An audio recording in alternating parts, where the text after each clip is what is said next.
Oops, Paulo, bumigay na. Naging marshmallow sa lambot dahil kay Kim.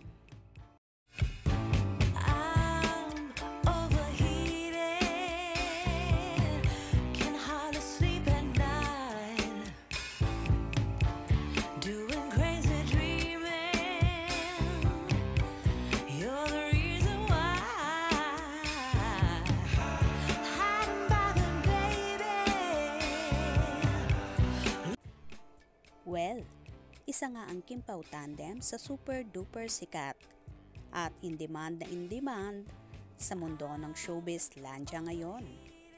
Naging successful nga ang naganap na show sa SM City Masinag kahapon, kung saan pinagkaguluhan ang Kim Pao na sina Kim Chiu at Paolo Avellino.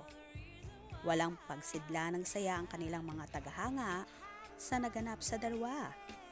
Kumanta ang Kim Pao sa stage at nagsabog ng kilig factor sa lahat ng naroroon.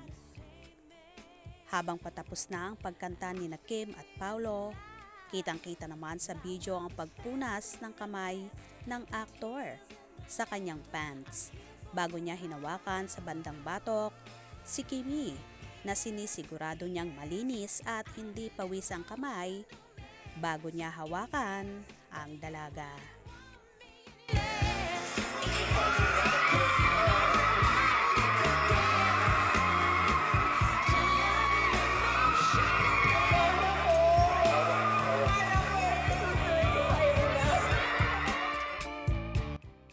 Naturang video na yon ay tila ba bumigay at lumambot si Paulo na parang marshmallow dahil sa dalaga.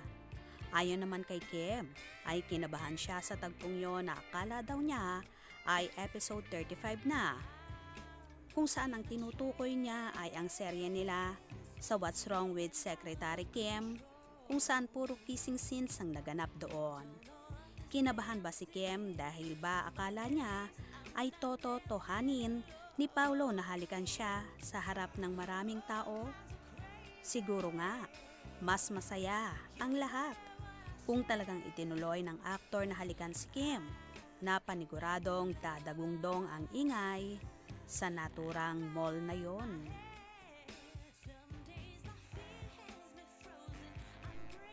Kitang-kita naman ang sweetness sa Kim Pao na hindi mo maikakaila na nagkakamabutihan na ang dalawa, lalo pat napapabalita na palagi silang magkasama. Anyway, abangan natin silang dalawa mamaya sa launching ng Brilliant, kung saan isa si Kimi sa pinakabagong ambassador nito para sa Hello Melo new product ng Brilliant. Congratulations in advance, Kimi, at ganon din kay Paulo. Kaya naman tumutok at wag na wag pahuhuli sa mga mainit na kaganapan. Anong inyong magiging reaksyon sa bidyong ito? Comment below.